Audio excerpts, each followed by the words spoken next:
শেখ হাসিনা 20টা বছর কেড়ে নিয়েছে। আমি বসে বসে বলছিলাম যে দেখতে দেখতে 20 বছর হয়ে গেল। আমাদের জীবন থেকে শেখ হাসিনা 20টা বছর কেড়ে নিয়েছে। আমি বলছিলাম যখন আমরা বন্দী হয়েছিলাম, আমাদের চেয়ারম্যান বন্দী হয়েছিল, তখন আমরা সবাই তরুণ ছিলাম।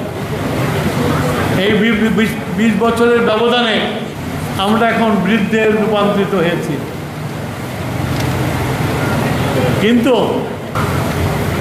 একটা জিনিস মনে করে খুশি লাগে যে আল্লাহ তাআলা কোরআন শরীফে যিনি বারে বারে বলেছেন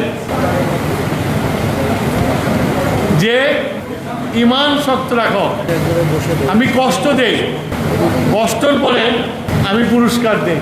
আজকে এই 20 বছর আমরা কষ্ট করেছি।